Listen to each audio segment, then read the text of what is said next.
Bwana Yesu asifiwe. Ninakusalimu katika jina la Yesu Kristo. Ni wako tena mtumishi wa Mungu Selve kwa neema Kristo. Leo Mungu amenipa ujumbe kwa ajili yako, na ujumbe wa leo unahusu uvumilivu. Wengi husema mvumilivu hula mbivu. Haleluya. Kuna nyakati katika maisha yetu sisi kama wanadamu tunazipitia, lakini sometimes ni changamoto ambazo Mungu ameweza kuziruhusu ili tukaweza kuzishinda, tuweze kufikia pale ambapo yeye amekusudia. Hivyo nipo hapa mbele zako kukwambia jioni ya leo au magharibi ya leo ya kwamba endelea kuwa imara, endelea kusimama imara, endelea kuvumilia, kwani ile jaribu ambayo naliona ni la muda tu, na muda mwingine Mungu anaangalia ukiweza kuvuka katika ile jaribu aweze kufikisha pale ambapo yeye amekusudia. Haleluya. Hata yeye mwenyewe sometimes akiangalia anasema wao, mwanangu kama ameweza kuvuka ile jaribu, basi wacha nimpeleke level fulani, kwa sababu ataweza kusimama mahali pale, kwa sababu imani yake iko vizuri. Kwa hiyo endelea kusimama imara, endelea kuvumilia, bado Bwana anataka kukutumia na kuinua katika viwango vya juu sana. Haleluya. Ukisoma katika kile kitabu cha Yakobo ile sura ya kwanza na ule mstari wa 2 na 3, neno la Bwana linasema, ndugu zangu, hesabuni ya kuwa ni furaha tupu mkiangukia katika majaribu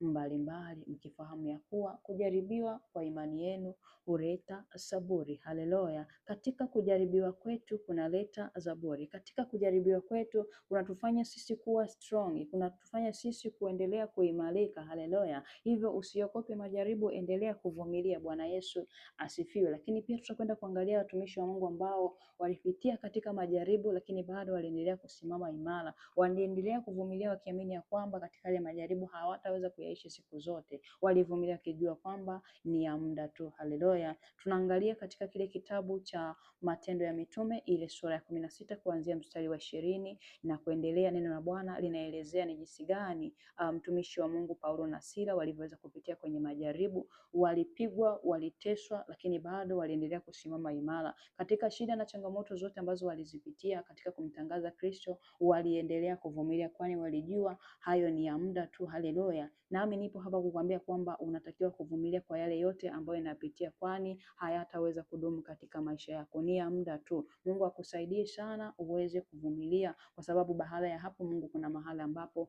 anatakiwa kukufikisha. Bwana Yesu asifiwe. Endelea kuvumilia, endelea kuvumilia, mpendo wa Yesu Kristo. Tena neno lake pia linasema kwamba atakayevumilia hadi mwisho ndiye atakayeokoka. Katika kile kitabu cha Mathayo sura ya 24 na ule mstari wa 13 unasema kwamba lakini mwenye kuvumilia hata mwisho ndiye atakayeokoka. Haleluya. Kumbe hata katika kumtangaza Kristo tunatakiwa kuvumilia, licha ya changamoto tunazozipitia kama watumishi, licha ya majaribu tunayoyapitia kama watumishi, licha ya manyanyaso tunayoyapitia kama watumishi, tunatakiwa kuvumilia ili hata mwisho nasi tuweze kuokoka. Mungu akusaidie na endelee kukupa neema ili uweze kuvumilia katika utumishi wako. Bwana Yesu asifiwe.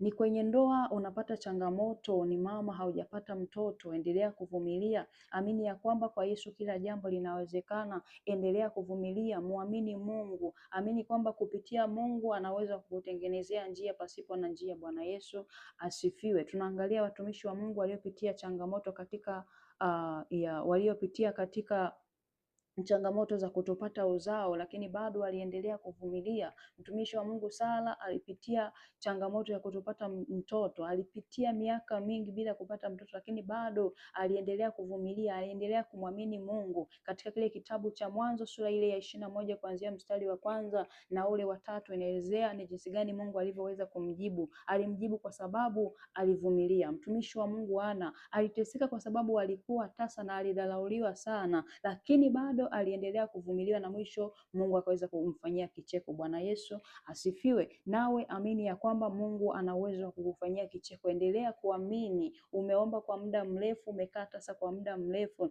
endelea kuvumilia. Bwana Yesu asifiwe. Elizabeth naye Mungu anaelezea ni jinsi gani aliweza kufanyaje. Aliweza kukaa tasa, lakini alimwamini Mungu, aliendelea kuvumilia mpaka mwisho Bwana akaweza kumsimamia na kumfanyia kicheko. Katika kile kitabu cha Luka sura ile ya 1 ule mstari wa 13 hadi ule wa 25 inaelezea ni jinsi gani Mungu alivyoweza kumsaidia. Na uendelea kuvumilia mama, endelea kuvumilia, Bwana yupo upande wako. Lakini pia mtumishi wa Mungu Laeli bado na yeye alipitia changamoto, aliendelea kuishi maisha ambayo kutokuwa na mtoto kwa muda mrefu, lakini bado aliendelea kuvumilia na Bwana aliweza kujibu maombi yake, na Bwana aliweza kumuonekania katika kile kitabu cha Mwanzo sura ya 30 kuanzia ule mstari wa 22 na 24. Bwana alimsaidia, Bwana alimfanyia kicheko. Nami nipo hapo kukwambia ya kwamba endelea kuvumilia. Ipo siku Bwana atafanya kicheko kwenye maisha yako. Ipo siku Bwana atafanya kicheko kwenye ndoa yako. Bwana Yesu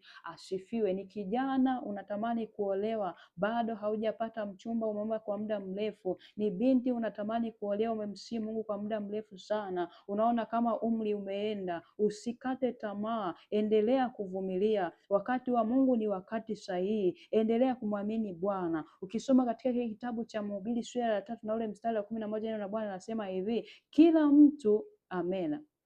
Neno la Bwana linasema katika kitabu cha Wahubiri sura ya 3 na ule mstari wa 11, na Bwana anasema kila kitu amekifanya kizuri kwa wakati wake, tena ameiweka hiyo milele ndani ya mioyo yao, ila kwa jinsi ya wanadamu sivyoweza kuifumbua kazi ya Mungu anayoifanya tangu mwanzo hata mwisho. Haleluya! Endelea kuvumilia, endelea kumwamini Mungu. Wakati wako utakapofika, Bwana atakuletea mtumishi aliye wa kwako. Bwana atakumletea kijana aliye wa kwako. Bwana atakuletea binti aliye wa kwako. Endelea kumwamini Mungu, endelea kuvumilia. Bwana Yesu asifiwe. Katika biashara, unaona biashara yako haiendi, usikate tamaa, endelea kuvumilia, endelea kumwamini Mungu. Ipo siku naye atakufungulia malango. Endelea kumwamini, endelea kuvumilia katika biashara zako. Bwana Yesu asifiwe. Ukisoma katika kile kitabu cha Zaburi sura ya 34 na ule mstari wa 18, neno la Bwana linasema hivi, Bwana yu karibu nao waliovunjika mioyo na waliopondeka roho huwaokoa. Haleluya! Bwana yupo karibu na wewe uliyekata tamaa. Usikate tamaa katika biashara yako, endelea kuvumilia na Bwana yuko pamoja na wewe. Bwana Yesu asifiwe. Nami nipo hapa kukutia moyo magharibi ya leo ya kwamba endelea kuvumilia, endelea kusimama imara, endelea kumwamini Mungu. Katika kile kitabu cha Isaya sura ya 40 na ule mstari wa 30, neno la Bwana linasema, lakini wale wamngojeao Bwana watapata nguvu mpya, watapanda juu kama mabawa, kama tai, watapiga mbio wala hawatachoka, watakwenda kwa miguu wala hawatazimia. Haleluya! Bwana akupe kuvumilia kupitia jina la Yesu Kristo wa Nazareti aliye hai, na Mungu au pamoja na wewe.